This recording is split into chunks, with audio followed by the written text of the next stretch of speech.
저희가 이제 오늘 공동 예배를 드리면 제가 매주 월요일 저녁에 이제 그 영상을 편집해서 이제 그 말씀 나는 부분만 따로 잘라 올리잖아요. 이제 언제부턴가 이제 보는데 되게 불편한 마음이 들어서 보니까 제가 이렇게 앉아 있다가 이제 말씀을 나누러 여기 딱 오면은 이렇게 허리춤을 이렇게 바지를 이렇게 올리고 시작을 하더라고요. 그래서 딱 보는데 너무 촌스럽고 너무 그래가지고 오늘은 신경 쓰고 바지춤을 안 올리고 시작합니다. 네. 네. 그리고 어제 이제 찬양 이제 준비를 하다가 문득 든 생각이 두 번째 찬양의 두 번째 노래 그 나의 만족과 유익을 위해 찬양을 부르셨는데 아마 그게 그 빌립보서에 나와 있는 사도 바울의 고백을 가지고 작곡을 곡을 붙인 것일 텐데요. 문득 이제 이런 생각이 들었습니다. 그런 고백을 할 때 그러니까 세상 모든 것을 배설물로 여기고 오직 주 예수 그리스도를 아는 것만이 가장 고상하고 가장 귀하고 그것이 가장 자기의 삶에 아름다운 일이다라고 고백을 했을 때 그 바울이 어떤 마음이었을까, 그의 삶이 얼마나 치열했었는지에 대해서 우리는 너무나 잘 알고 있잖아요. 그의 고난 목록에서도 보셔도 아시겠지만은 그렇게 치열한 삶에서 나온 그 사도 바울의 고백이 오늘 우리가 이렇게 참 아름다운 곡을 붙여서 노래를 부를 때 우리는 과연 그것을 하나의 그냥 좀 듣기 좋은 노래로 소비하고 말아버리는 것은 아닌가, 이제 그런 생각을 문득 하게 됩니다. 물론 하나님이 우리에게 평안하고 복된 삶을 주시는 것도 참 감사한 일이지만 때로 우리의 삶이 너무나 치열할 때, 또 때로 우리의 삶이 너무나 쉼이 없고 뭔가 내 의도와 상관없이 막 우리의 어떤 보이지 않는 손이 무언가 내 삶을 막 몰아쳐만 가는 것 같을 때 그때 우리가 이런 바울의 고백을 한 번쯤 생각해 보면서 이런 노래를 부르는 것도 참 괜찮겠다 싶은 생각이 듭니다. 바울은 일부러 예수를 위해서 그 고난의 삶으로 뛰어들었던 사람이기 때문에요. 그의 입술에서 나왔던 그 고백, 내가 이제는 예수 그리스도를 아는 지식이 가장 귀하고 고상하고 아름답다, 그 이외의 모든 것들은 다 배설물이다라고 얘기했을 때 그 바울의 고백이 오늘 우리들에게도 좀 마음에 깊이 와닿는 그런 삶의 하루하루의 삶이 된다면 참 좋겠다 싶은 생각을 하게 됩니다. 그러니까 찬양을 준비하는 게 어려우니까 이런 핑계거리도 생기는 것 같아요. 찬양 준비하는 게 너무 이게 음악 네, 그렇다고요. 네.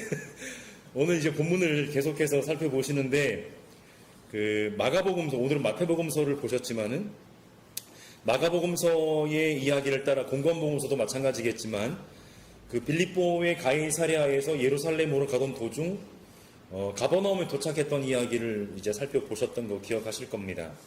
거기서 이제 제자들은 누가 더 크냐를 가지고 다투었다라고 마가복음서는 이야기했고, 그래서 예수께서는 제자들에게 말씀하시기를 누구든지 첫째가 되려면 모든 사람의 꼴찌가 되어서 모든 사람을 섬겨야 된다 라고 말씀을 하시면서 한 어린이들을 가운데 세우시고 그를 껴안아 주시고 어린이를 영접하는 것에 대해서 말씀을 하셨습니다. 누구든지 이런 어린 아이 하나를 영접하면, 즉 받아들이면 나를 영접하는 것이고 나를 보내신 분, 즉 하나님을 영접하는 것이다 라고 그렇게 말씀을 하셨습니다. 그런데 똑같은 빌립보의 가이사랴에서 예루살렘으로 가는 여정인데 또 똑같이 가버나움에 도착을 했는데, 그런 가버나움에서 있었던 일에 대해서 마태복음서는 마가와는 조금 다른 이야기를 전합니다. 마가는 제자들이 다투었던 이야기를 전했는데 오늘 본문에서는 성전세에 관한 이야기가 가버나움의 중요 주제로 등장을 하게 됩니다. 오늘 본문을 그렇게 약간 좀 차이가 있다는 것을 함께 살펴보시면서 오늘 본문을 통해서 우리에게 주시는 하나님 말씀을 함께 나누도록 할 텐데요. 지난번에도 말씀드렸던 것처럼 이 가버나움이라고 하는 것은 갈릴리 호수의 북서쪽 연안에 있는 마을인데 시몬과 안드레, 야고보와 요한 이 네 명의 제자들의 고향 마을입니다. 그렇게 예수와 제자 일행이 가버나움에 이르렀을 때 성전세를 거두어 드리는 사람들이 있었다고 합니다. 직업적으로 성전세를 거두어 드리는 사람. 이것이 로마의 세금을 거두어 드리는 세리와 얼마나 좀 연관성이 있는지 모르겠는데, 성전세는 예루살렘 성전에다가 내는 세금이기 때문에요. 어쨌든 성전세를 거두어 드리는 사람들이 베드로에게 다가와서 묻습니다. 베드로와 지금까지 알고 지내던 사이였는지는 잘 모르겠습니다만은, 베드로가 왜냐하면 가버나움에서 나고 자란 사람이니까요. 이렇게 묻습니다. 여러분의 선생은 왜 성전세를 바치지 않습니까? 라고 그렇게 묻습니다. 여기서 우리말로 성전세라고 번역된 단어가 두 드라크마를 의미하는 그리스어 디드라크마인데, 이 드라크마는 데나리온과 같은 가치를 지닌 화폐 단위입니다. 한 데나리온이 우리가 잘 알고 계시기를 노동자의 하루 품삯, 한 데나리온이요.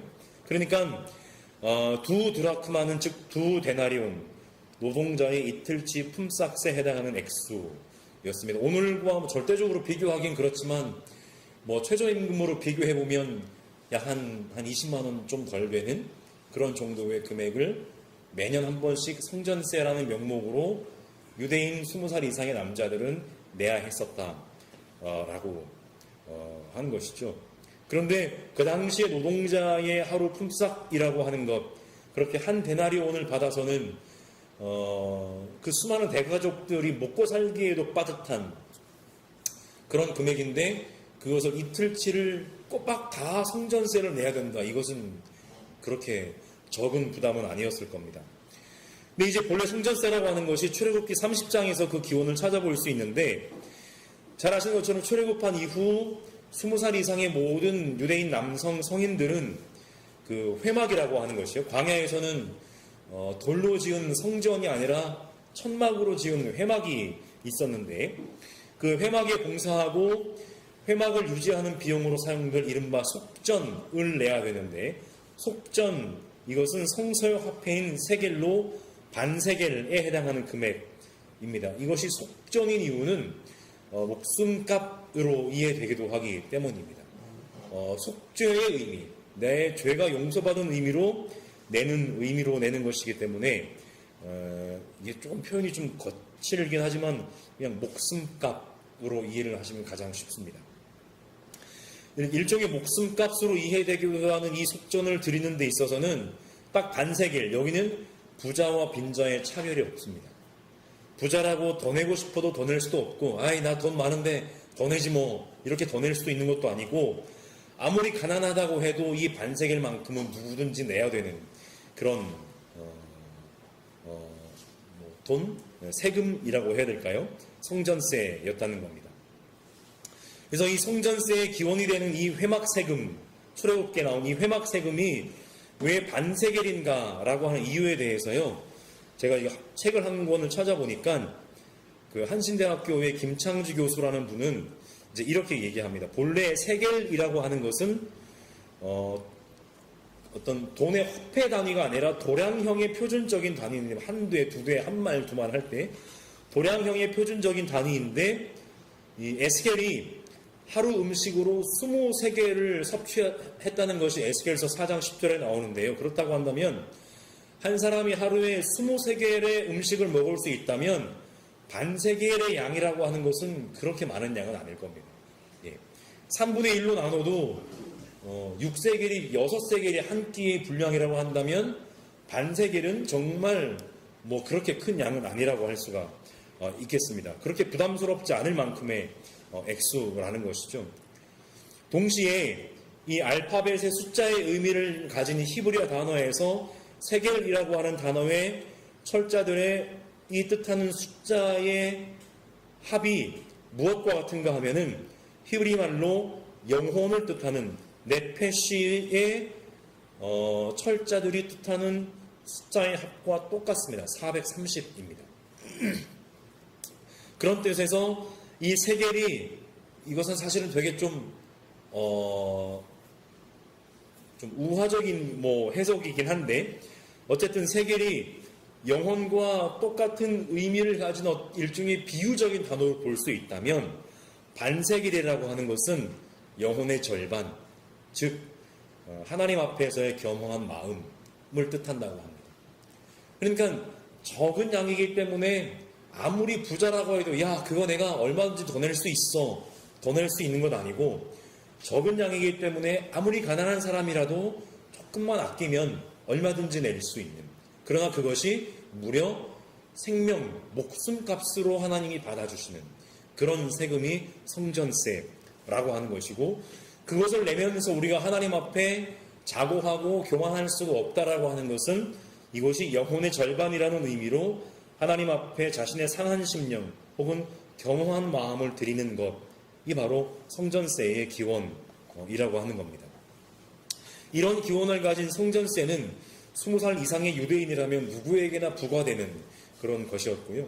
그래서 이제 시간이 흘러서 많은 유대인들이 이제 그 뿔뿔이 흩어져 살게 되었을 때 그나마 유월절을 맞이해서 예루살렘으로 갈 수 있었던 사람들은 직접 그 성전세를 가가지고 직접 성전세를 납부했지만, 직접 가지 못하는 사람들은 유월절 전달에 아마도 뭐 이제 성전세를 이제 뭐 배송해주는 그런 제도가 있었는지 모르겠지만 지역적으로 성전세를 납부했다고 합니다. 이런 배경을 가지고 있는 성전세를 거두어 드리는 사람들의 질문에 너네 선생님은 성전세를 내지 않느냐? 라고 하는 질문에 그 베드로는 낸다 라고 이제 대답을 하시고 집에 들어갑니다. 아마도 베드로의 집은 아니었을까? 가버나움이 베드로의 고향 마을이었으니까요. 그렇게 집에 들어가고 아마 예수 일행도 같이 집에 들어갔을 겁니다. 그 후에 예수께서 먼저 베드로에게 말씀을 꺼내시면서 이렇게 말씀하십니다. 시몬아, 네 생각은 어떠냐? 세상 임금들이 관세나 주민세를 누구한테서 받아들이느냐? 자기 자녀한테서냐? 아니면 남들한테서냐? 지금 성전세에 대한 질문을 주고받았는데 집에 들어가서는 예수께서는 성전세가 아니라 세상 임금들이 거두어 들이는 세금을 가지고 지금 질문을 하시는 겁니다. 그런데 이것을 예로 이제 미루어 볼 때 여기서 세상 임금들이라고 하시는 그 표현은 아마도 인간 통치자를 성전의 주가 되시는 하나님과 대조하려는 의도라고 우리가 이해할 수 있을 겁니다. 왜냐하면 성전세를 받으시는 뭐라고 해야 될까요? 성전세를 받으시는 통치자 주인은 하나님이시니까요. 여기서 이제 관세와 주민세라고 했는데, 관세는 세관을 통해 납부하는 일종의 간접세를 가리키고요. 그 다음에 주민세는 로마의 지배 아래에서 거주하는 지역 주민이 로마에 바치는 소위 인두세. 이 표현도 되게 좀 거친 표현이긴 한데요. 인두세에 해당한다고 할 수 있습니다. 그러니까 이제 사람 머리마다 이제 다 이제 세금을 이제 매기는 개념인 것 아니겠습니까? 그래서 마태복음서 22장에서 황제에게 바치는 세금 논쟁에서 사용된 단어가 바로 여기서 인두세에 해당하는 주민세, 그리스 말로 켄소스입니다. 베드로의 질문에, 예수의 질문에 베드로가 이렇게 대답하죠. 당연히 남들한테서 받습니다 라고 얘기합니다. 처음에 베드로에게 주어졌던 그 질문은 성전세에 관한 것이었는데, 그런데 예수께서 베드로에게 하신 질문은 로마 제국이 거두어들였던 일반적인 세금에 관한 것이라고 하는 것을 염두에 두시고 이어지는 예수의 말씀을 한번 잘 생각해 보시면 좋겠습니다. 예수께서 베드로의 대답에 이렇게 또 응수하십니다. 그러면 자녀들은 면제받는다 라고 얘기합니다. 오늘날의 이해에 따르면 통치자든 통치자의 가족이든 각자에게 해당하는 세금을 내는 것은 당연합니다. 대통령부터 그 어떤 정치인을 막론하고 그 모든 사람에게 세금이 부과되는 것도 당연하고 부과되는 세금을 내는 것도 당연한 겁니다.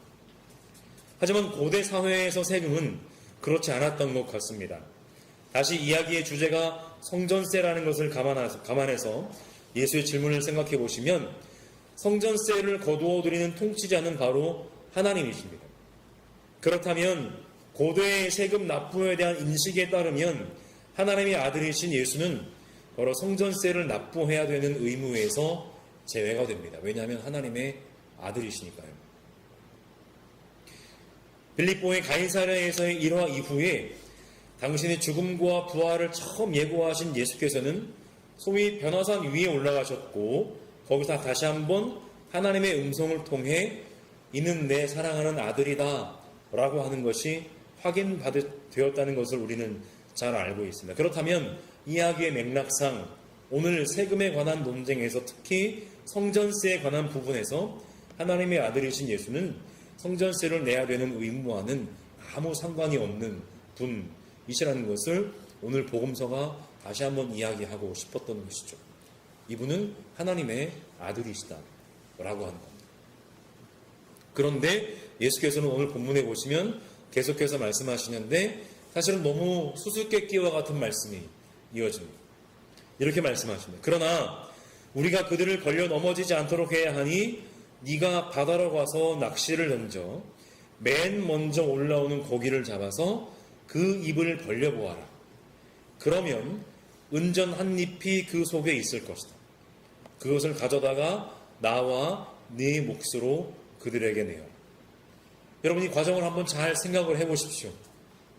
바다에 물고기가 한두 마리 있는 것도 아니고 그렇다고 갈릴리 바다가 이렇게 휘휘 저으면은 그냥 다 훑을 수 있는 좁은 세수대야에 있는 물도 아니고 엄청난 큰 바다에 그것도 그물로 잡는 것도 아니고 낚시를 던져서 고기를 잡아서 맨 먼저 붙잡혀 올라오는 고기의 입을 열면 거기에 은전 하나가 있을 것이다 라고 합니다.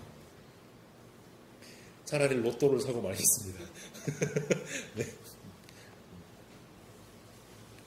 그러면 은전 한 잎이 있을 것이다 라고 말씀을 하시는데 더군다나 여기서 은전 한 잎이라고 하는 것은 성전세에 해당하는 아까 말씀드렸던 2 드라크마의 꼭 2배인 4 드라크마짜리 동전 은전 한 잎이라는 두 사람 몫의 성전세가 나오잖아요.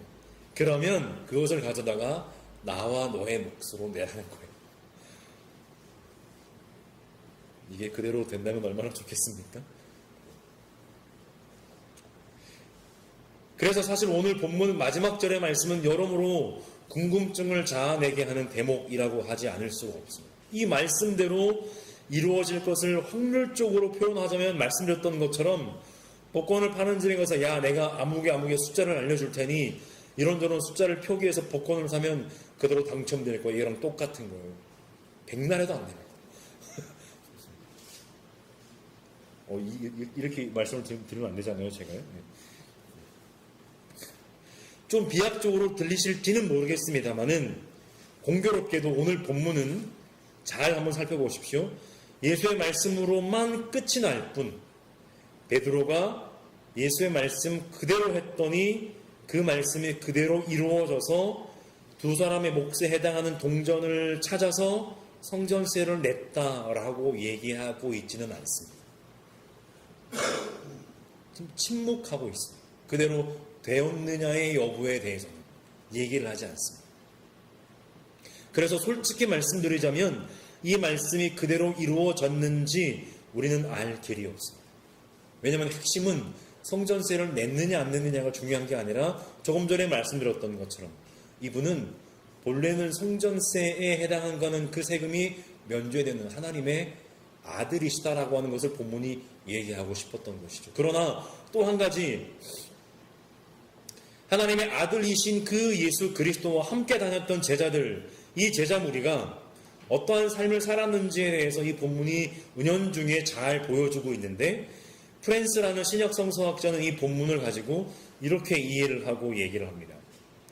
베드로에 대한 예수의 명령은 그들이 성전세를 납부할 마음이 있어도 당장 그 성전세를 내는 데에 필요한 돈이 없다는 사실을 전제합니다. 예수에게 반세겔은 큰 돈이 아니겠지만 제자들의 세금을 전부 내려면 상당한 돈이 필요할 것이다. 그리고 그 예수와 제자 일행을 따라왔던 수많은 무리들까지 감안한다면 그 무리들이 대부분이 그날 먹을 양식까지 걱정해야 되고 고민해야 되는 가난한 사람들이었다면 그 사람들이 아까 말씀드렸던 것처럼 무려 이틀치의 노동에 대한 품삯에 해당하는 그 성전세를 물론 1년에 한 번이지만 그것을 내는 데에는 적지 않은 부담이 있었던 사람들이 대부분이었을 것이다 라고 하는 것이죠. 따라서 베드로는 기적적인 방식으로 돈을 구해와야 라는 겁니다. 예수의 말씀을 액면대로 받아들일 것이 아니라 그들에게 돈이 없다는 역설적인 언급으로 해석해야 한다는 주장이 오히려 설득력 있게 들립니다. 마태는 예수와 12제자가 실제로 세금을 냈는지의 여부와 그렇다면 어떻게 돈을 충당했는가라는 문제에 대해 우리의 추측에 맡긴 것으로 보인다. 사실 저는 이 해석이 어떤 해석보다 사실은 더 설득력 있고 그럴듯하게 여겨집니다. 그런 기적적인 방법이 아니고서는 세금을 내는 돈을 어디서 구할 길이 없는 공동체, 바로 예수 공동체였다는 겁니다. 그럼 결론을 맺겠습니다. 성전세에 관한 물음에 베드로가 우리 선생님은 성전세를 내십니다 라고 대답했을 때 아마 그 장면을 한번 생각해 보십시오. 베드로가 아마도 욱해서 또 대답하지 않았을까. 우리 선생님이 왜 안 내겠어? 이런 마음에 당연히 냅니다 라고 얘기를 했을지도 모르는데 그때 아마도 그 대답에는 섣부른 그의 성격이 나타난 부분은 아니었을까. 그래서 집에 들어갔을 때 예수께서 아마도 그 모습을 보시고 야 시몬아, 세금에 관한 문제를 그렇게 말씀을 대화로 꺼내지는 않으셨을까라고 한번 생각을 해봅니다. 유대인 남자 성인이라면 누구에게나 부과된 것이 성전세 납부 의무였기 때문에 왜 성전세를 바치지 않느냐는 그들의 질문에 베드로는 또 아마 그 예의 성격에 그냥 우욱해서 내거든 라고 그렇게 대답을 했을지도 모르겠습니다만은 이유가 얘기가 진행되면서 우리가 어렴풋이 엿볼 수 있는 대목은 예수와 제자 일행들에게 그 세금을 지금 아까 말씀드리기를 성전세는 6월절에 냈다고 말씀을 드렸는데 지금 예수께서 예루살렘에서 6월절에 십자가에 못 박혀 돌아가시기 위해서 지금 예루살렘으로 가고 있는 그들, 아마 성전세도 중요한 좀 그 마음속 생각 중에 하나는 아니었을까 싶습니다. 그런데 당장 내 주머니에 돈이 있어서 성전세를 낼 만한 여유는 없었던 그런 예수 공동체의 상황을 우리가 엿볼 수가 있습니다. 그런 베드로를 향해서 예수께서는 세상 임금들이 거두어들이는 세금을 예로 들어서 본디 당신은 성전세를 납부해야 되는 의무에서 자유로운 하나님의 아들이신 것과 더 나아가 예수 그리스도를 믿고 하나님의 자녀가 되는 모든 사람들 역시, 물론 현실적으로 예루살렘 성전에 성전 세금을 내느냐 안 내느냐가 중요한 게 아니라 하나님의 아들이 되는 모든 사람들 역시, 좀 죄송한 표현이지만 양해해 주시기 바랍니다. 돈 몇 푼으로 내가 하나님의 아들인 것을 확인받을 필요가 없다라고 하는 그런 말씀을 오늘 본문이 우리에게 하고 있는지도 모르겠습니다. 또 한편으로 무슨 생각이 들었냐면 물론 저도 이제 목회를 하고 목사이지만 물론 수많은 목회자들이 목사들이 정말로 힘겹고 어렵게 살아가지만 그런데 우리의 눈에 보이는 목회자들의 또 적지 않은 수는 예수 이름 팔아서 너무나 잘 살고 너무나 호의호식을 하고 세상 사람들이 사는 평균을 너무나 훨씬 웃도는 삶을 살면서 그것에 대해서 목회자로서 목사로서 불편함을 느끼지 못하고 오히려 더 교인들을 현혹시키고 속여서 더 많은 입속을 챙기려고 하는 모습들을 보게 되면 과연 성전세조차 당장 내 주머니에서 꺼내서 낼 수 없었던 예수와 그의 제자들을 전하며 사는 사람들이 맞는가, 그런 생각을 한번 해보게 됐습니다. 저도 마찬가지겠죠. 저도 사실은 분에 넘치는 삶을 살아가면서도 이런 본문을 대하면 얘 과연 내가 제대로 살아가고 있는 건가 싶은 생각을 할 때가 많으니까요. 물론 그렇다고 해서 저는 뭐 가난을 미워하거나 우리가 다 그냥 가난하게 살아야 된다 그런 말씀은 아니면 적어도 우리가 믿고 살아가고 있는 예수 그리스도와 또 그분을 믿고 따르는 이들의 삶의 모습들이 어떠한 것이 어떠했었고 또 어떠했었는지를 우리가 말씀들을 통해서 한번 잘 엿볼 수 있으면 참 좋겠다 싶었습니다. 실제로 그런 얘기를 제가 들었습니다. 그러니까 예전에 제가 지금은 뭐 그렇지만은 이제 좀 공부를 하고 싶다는 나름의 좀 이 포부가 있어서 아시잖아요. 저기 유럽 어느 나라에 가서 1년 좀 덜 되게 살다 왔는데 되게 유명한 신약 성서학자가 있으셨고 그분이 그 당시 은퇴하신 분이셨는데 제가 전해 듣기로 그분이 그 말씀을 하셨대요. 그러니까 자기는 좀 마음 한 구석 늘 불편한 게 뭐냐면 세계적인 유수의 대학의 세계적인 신약 성서학자니까 사실은 뭐 연봉도 꽤 많이 받으셨을 것이고 그러셨을 텐데 그분이 전해 들으니 그분이 그렇게 말씀을 하셨다는 거예요.